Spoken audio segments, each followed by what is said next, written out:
Жол эрежелерин бузуп, төлөмдөрүн төлөөдөн баш тарткан айдоочулар бар. Алар жол катары менен токтоого тыюу салынган белгилер орнотулгандыктан айыппулдун саны өскөн. Анан кийин 1 ай 2 ай өткөндөн кийин пенасы тууган болсо, беркиге бечарага эле кыйын болот. Дөйнө пена болуп кетет. Ошон үчүн убагында эгер штраф салдыбы, убагында киргизип койсо, 1 айга чейин төлөсөң 300 сом болобу? Төлөп коюп кутулуп кетет да. Аягы бар. Туурабы? Убагында төлөп койсо бардыгына жакшы, эми правиланы бузбаган жакшы, эми аркасынан кээде бузуп коет экенсиң да. Бузулуп калат экен, алаксыз калат экенсиң. 100% бузбай коюш кыйын экен. Ош шаарында жылдап айыппул төлөбөгөн айдоочулар көп. Мындан улам атайын берененин негизинде милициянын кайгылуу кызматы тарабынан автоунаалары айып королорго токтотулган.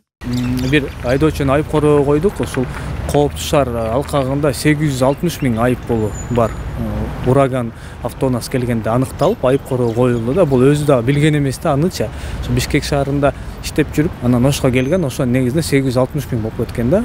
Ошондуктан айдоочулар өздөрүнө тиешелүү айыппулдарын билүүнү кааласа, төлөм KG жана башка сайттардан текшерүүгө болот.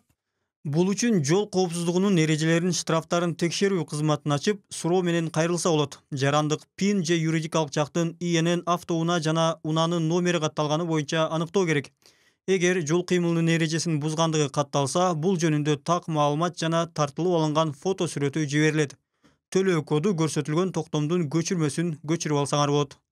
Аны менен катар алдыда мыйзамга өзгөртүүлөрдү киргизүү сунуштары айтылганын эскертишет. Адан сырткары азыркы учурда сунуштар кирүүдө, ошол кандайдыр документ алып аткан учурда, ошол адамдын штрафы текшерилип туруп, ошол жер төлөп кел, анан кийин беребиз деген шарттар коюлуп атат да. Айыппулдун саны 10 000 сомдон ашкандан кийин айдоочулар чет өлкөгө чыга алышпайт. Зарина Рахманбердиева, Адилет Нышанбаев, Ынтымак, Ош шаары.